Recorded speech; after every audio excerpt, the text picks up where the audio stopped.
మహాకుంభమేళా 2025 భూమి మీద మనుషులు హాజరయ్యే అతిపెద్ద ఉత్సవమని యూపీ గవర్నమెంట్ చెప్తోంది. 2019లో జరిగిన అర్ధకుంభమేళాకి 20 కోట్ల మంది ప్రజలు హాజరయ్యారు. ఇప్పుడు జరుగుతున్న మహాకుంభమేళాకి దాదాపు 40 కోట్ల మంది ప్రజలు వస్తారని యూపీ గవర్నమెంట్ అంచనా వేస్తుంది. ఈ కుంభమేళాతో 2 లక్షల కోట్ల రెవెన్యూ జనరేట్ అవుతుందని, ఇది ఇండియన్ జీడీపీని 1% పెంచుతుంది అని అంచనా వేస్తున్నారు. అయితే ఈ కుంభమేళాకి ఇండియన్స్ మాత్రమే కాదు, ఫారినర్స్ కూడా వస్తారు. అంతేకాదు, మనకు ఎప్పుడూ ఎక్కువగా కనిపించని అఘోరాలు కూడా ఈ కుంభమేళాలో కనిపిస్తారు. అసలు ఈ కుంభమేళాని ఎందుకు జరుపుకుంటారు? కుంభమేళా కేవలం 12 సంవత్సరాలకు ఒక్కసారి మాత్రమే జరుపుకుంటారా? కుంభమేళాని హరిద్వార్, ప్రయాగ్రాజ్, నాసిక్ ఇంకా ఉజ్జయినిలోనే ఎందుకు చేస్తారు? 144 సంవత్సరాల తర్వాత వస్తున్న ఈ కుంభమేళా ఎందుకు అంత స్పెషల్? ఆదిశంకరాచార్యులకు కుంభమేళాకు సంబంధం ఏంటి? ఫైనల్ గా యూపీ గవర్నమెంట్ 2 లక్షల కోట్లు జనరేట్ చేసే ఈ ఉత్సవానికి 10,000 ఎకరాల్లో చేస్తున్న ఏర్పాట్లు ఏంటి? ఇంకా ఎన్నో విషయాల్ని ఈ వీడియోలో తెలుసుకుందాం. First, why do we celebrate Kumbh Mela? Kumbh Mela గురించి పూర్తిగా తెలుసుకోవాలి అంటే దేవదానవుల యుద్ధం నాటి కాలానికి వెళ్ళాలి. ఒకరోజు దూర్వాసు మహర్షి విష్ణు దర్శనానికి వెళ్తాడు. మహర్షి రాకకు సంతోషించిన విష్ణువు ఆయనకి ఒక పూలమాలని ఇస్తాడు. విష్ణువు ఇచ్చిన మాలకి సంతోషించి దూర్వాసు మహర్షి అక్కడి నుంచి బయలుదేరతాడు. ఇంకోవైపు ఇంద్రుడు ఎప్పుడూ లేని విధంగా ఒక్కడే రాక్షసుని సంహరించి విజయం వల్ల వచ్చిన గర్వంతో ఐరావతం మీద వెళ్తూ ఉంటాడు. ఇంద్రుణ్ణి చూసిన దూర్వాసు మహర్షి దేవతలకు అధిపతి అని అతనికి విష్ణువు ఇచ్చిన మాలను ఇస్తాడు. ఇంద్రుడు ఆ మాలని ఐరావతం మీద పెడతాడు. మంచి వాసన వచ్చే పూలతో చేసిన మాల కావడం వల్ల ఆ మాల చుట్టూ తుమ్మెదలు ఉన్నాయి. అవి ఐరావతాన్ని ఇబ్బంది పెట్టడంతో ఆ ఏనుగు మాలను నేలకు విసిరి కొట్టి కాలుతో తొక్కుతుంది. ఈశ్వర నిర్మాల్యం పట్ల తన పట్ల అగౌరవం జరిగినందుకు దూర్వాసు మహర్షి ఆగ్రహించి ఇంద్రుణ్ణి రాజ్యభ్రష్టుణ్ణి కమ్మని శపిస్తాడు. తరువాత జరిగిన యుద్ధాల్లో రాక్షసులు గెలిచి అన్ని లోకాలని స్వంతం చేసుకుంటారు, స్వర్గాన్ని ఆక్రమిస్తారు. ఇంద్రుడు మిగతా దేవతలతో కలిసి విష్ణువు దగ్గరికి వెళ్లి జరిగిందంతా చెప్తాడు. ఎప్పుడైతే ఇంద్రుడు తాను చేసిన తప్పుకి ప్రాయశ్చిత్త పడతాడో వెంటనే విష్ణువు పాలసముద్రం గురించి, అమృతం గురించి చెప్తాడు. పాలసముద్రం చివరన అమృతం ఉందని, అది మాత్రమే దేవతలకు శక్తిని, అమరత్వాన్ని ఇస్తుందని చెప్తాడు. అమృతాన్ని సాధించడానికి సాగర మదనం చెయ్యాలి అని, అందుకు దేవతలు మాత్రమే సరిపోరు అని, రాక్షసుల సహాయం కూడా కావాలని చెప్తాడు. దేవతలు, రాక్షసులు కలిసి సాగర మదనంలో వచ్చిన వాటన్నిటిని అమృతంతో సహా సమానంగా పంచుకోవాలి అని డీల్ చేసుకుంటారు. సముద్రాన్ని చిలకడానికి మందర పర్వతాన్ని కవ్వంగాను, దేవనాగు అయిన వాసుకిని తాడుగాను వాడతారు. మొదట దేవతలు వాసుకి తలవైపు ఉన్నా, రాక్షసులు పాము తోకవైపు ఉండము అని తలవైపు ఉంటారు. సాగర మదనం జరుగుతూ ఉండగా వాసుకి నుండి వచ్చే విషానికి ఎంతో మంది రాక్షసులు చనిపోతారు. సముద్రాన్ని చిలుకుతూ ఉండగా మందర పర్వతాన్ని బ్యాలెన్స్ చేయడం కష్టమవుతుంది. అప్పుడు విష్ణుమూర్తి కూర్మ అవతారంలో వచ్చి మందర పర్వతాన్ని తన కవచం మీద బ్యాలెన్స్ చేస్తాడు. అయితే ముందుగా పాలసముద్రం నుండి హాలాహలం వస్తుంది. ఇది వేగంగా వ్యాపిస్తూ తన దారిలో ఉన్న వాటన్నిటినీ కాలుస్తూ వెళ్తుంది. ఇది యూనివర్స్కే ప్రమాదం. దేవతలందరూ శివుణ్ణి కాపాడమని వేడుకుంటారు. శివుడు ఆ హాలాహలాన్ని మొత్తం తాగి తన కంఠంలో దాస్తాడు. తెల్లగా స్ఫటికంలా ఉన్న శివుడి ఒంటిపై ఆ హాలాహలం ఒక చిన్న మచ్చగా మారుతుంది. అందుకే శివుణ్ణి నీలకంఠుడు అని పిలుస్తారు. నీలకంఠుడు అనే పేరుతో పిలిస్తే శివుడు తాను చేసిన లీలలను తలుచుకుంటున్నారు అని వాళ్ళ వైపు ఒకసారి చూస్తాడు అని నమ్ముతారు.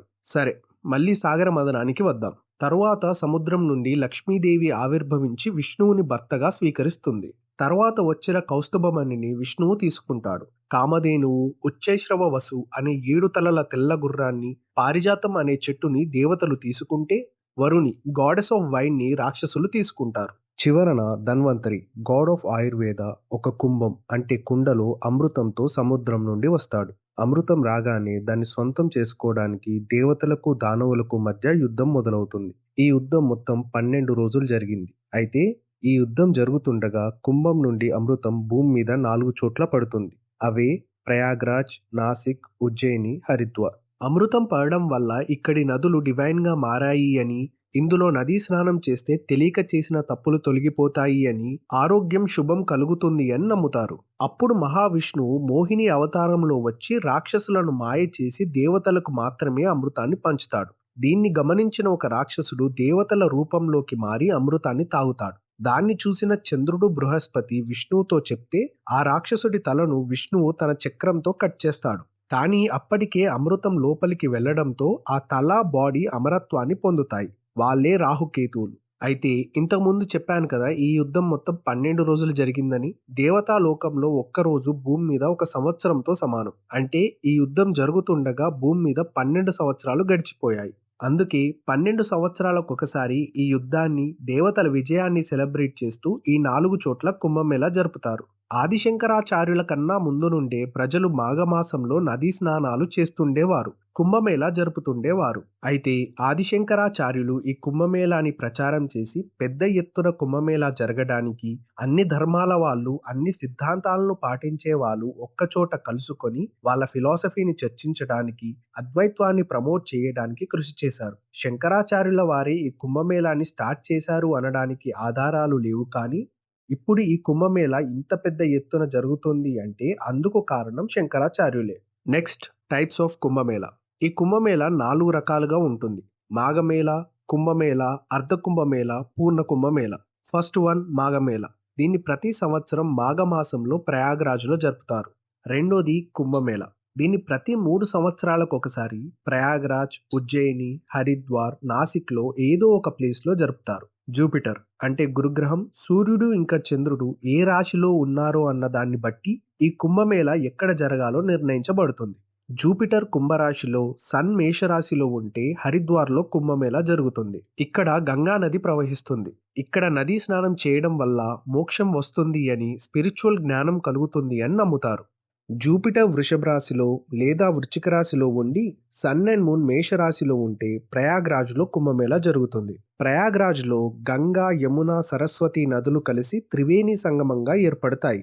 ఇక్కడ నదీ స్నానం చేయడం వల్ల శరీరం, మనసు, ఆత్మ ప్యూర్ అవుతాయి అని, తెలియక చేసిన తప్పులు పోతాయి అని నమ్ముతారు. జూపిటర్ సింహరాశిలో, సన్ మేషరాశిలో ఉంటే ఉజ్జయినిలో కుంభమేళాని జరుపుతారు.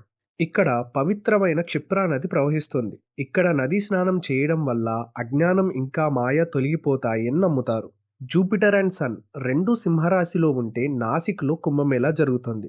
ఇక్కడ గోదావరి నది ప్రవహిస్తుంది. ఇక్కడ నదీ స్నానం చేయడం వల్ల గత జన్మల్లో చేసిన పాపాలు పోతాయి అని నమ్ముతారు. నెక్స్ట్, అర్ధ కుంభమేళా. దీన్ని ప్రతి 6 సంవత్సరాలకు ఒకసారి లేదా 2 పూర్ణ కుంభమేళాలకు మధ్యలో చేస్తారు. ఇది హరిద్వార్ ఇంకా ప్రయాగ్రాజ్లోనే జరుగుతుంది. జూపిటర్ సింహరాశిలో, సన్ మేషరాశిలో ఉంటే హరిద్వార్లోను, జూపిటర్ వృశ్చిక రాశిలో, సన్ అండ్ మూన్ రెండు మకర రాశిలో ఉంటే ప్రయాగ్రాజ్లో జరుగుతుంది. లాస్ట్ టైం అర్ధ కుంభమేళా 2019లో ప్రయాగ్రాజ్లో జరిగింది. ఇప్పుడు జరుగుతున్న మహాకుంభమేళా కూడా ప్రయాగ్రాజ్లోనే జరుగుతుంది. అండ్ ఫైనల్లీ పూర్ణ కుంభమేళా. 12 సంవత్సరాలకు ఒకసారి వచ్చే ఉత్సవమే పూర్ణ కుంభమేళా. పూర్ణ కుంభమేళా కేవలం ప్రయాగ్రాజ్లోనే జరుగుతుంది. జూపిటర్ వృశ్చిక రాశిలో, సన్ అండ్ మూన్ మకర రాశిలో, ఇంకా అన్ని గ్రహాలు శుభ స్థానాల్లో ఉన్నప్పుడే ఈ పూర్ణ కుంభమేళా జరుగుతుంది. ఇలాంటి 12 పూర్ణ కుంభమేళాల తర్వాత వచ్చేదే Maha Kumbh Mela.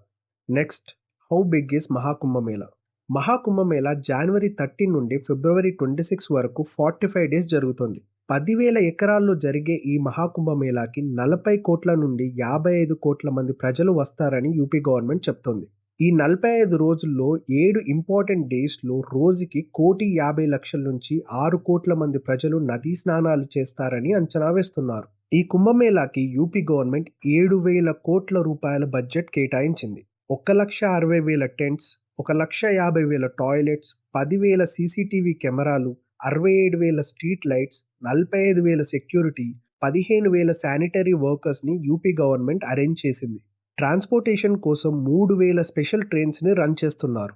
43 temporary hospitals, 400 to 500 doctors, 700 paramedical staff, ఇంకా కౌంట్లెస్ అంబులెన్స్ని రన్ చేస్తున్నారు. ఈ మహాకుంభమేళా వల్ల దాదాపు 2 లక్షల కోట్ల రెవెన్యూ జనరేట్ అవుతుందని, ఇది ఇండియన్ జీడిపిని 1% పెంచుతుంది అని అంచనా వేస్తున్నారు. కుంభమేళా అనేది కేవలం పైన చెప్పిన నెంబర్స్ ఇంకా హ్యూజ్ పీపుల్ గ్యాదరింగ్ మాత్రమే కాదు. ఇది మన కల్చర్ని కాపాడుకోవడానికి ఒక వే. స్పిరిచువల్ ఎనర్జీని, మనలాంటి లక్షలాది మంది భక్తులను ఒక్కచోట కలుసుకోవడానికి ఒక వేదిక. దేశం నలుమూలల నుండి కోట్లాది మంది ప్రజలు ఒక్కచోట చేరి మన కథల్ని, పురాణాల్ని, కల్చర్ని సెలబ్రేట్ చేసి ఈ ధర్మం ముందుకు వెళ్ళడానికి ఉన్న ఒక వారధి ఈ కుంభమేళా.